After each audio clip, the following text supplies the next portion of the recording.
Frank and Walt lived on the same street. Same age, same job, same paycheck. And on the same day, 40 years ago, they each made the same promise. Save $500 every single month, no matter what. They kept that promise, both of them, for 40 years. But Frank and Walt did one thing differently. And that one difference is the whole story. Frank was careful. Frank had watched his father lose money once, and he swore it would never happen to him. So Frank kept his money where he could see it. Cash, safe, untouched. A little more every month, tucked away where no crash, no bank, no risk could ever reach it.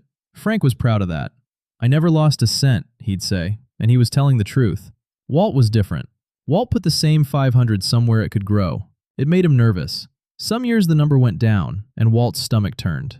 His neighbors called him a gambler. Frank quietly thought Walt was reckless. Walt sometimes thought so too. 40 years passed. Both men were 65 now. Both had saved the exact same amount every month without fail.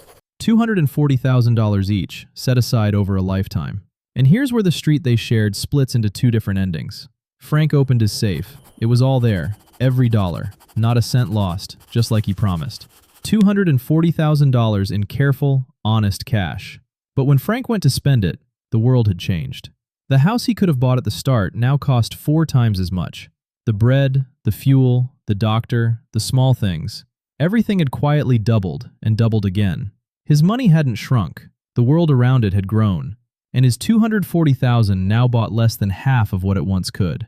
Frank never lost a single dollar. He'd just been robbed, slowly, for 40 years, by something he never saw, never felt, and never once decided to fight. Walt's number had gone up and down and up again. Some nights he hadn't slept. But over 40 years, his money had grown faster than the world got expensive. When Walt opened his account, it wasn't $240,000 anymore. It was enough. Enough for the house, the fuel, the doctor, and years of quiet mornings he no longer had to worry about. Same street, same paycheck, same discipline.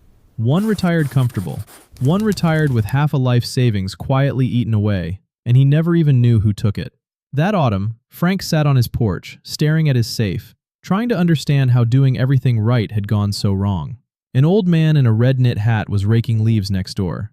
"You look like a man who lost something," the old man said. "I didn't lose anything," Frank answered. "That's what I don't understand." The old man leaned on his rake. "That's the trick of it. The money you don't grow doesn't stay still. It quietly shrinks while you're busy guarding it." He smiled gently. Safe isn't the same as still. Nothing just sits and waits for you. Not money, not time, not life. Frank didn't say anything for a long while. He wasn't angry at Walt. He wasn't even angry at himself. He just wished, quietly, deeply, that someone had told him 40 years ago that standing still was its own kind of falling. Walt came by that evening, the way he had for 40 years. 2 old friends on the same street, one porch between them. Frank poured 2 coffees. And for the first time, he asked Walt to explain, really explain, what he'd done differently. It was late to start. Frank knew that. But he also knew the second best time to plant a tree is today. Don't just guard your money. The safest looking choice can be the slowest kind of loss. Subscribe for more stories. This is a story, not financial advice.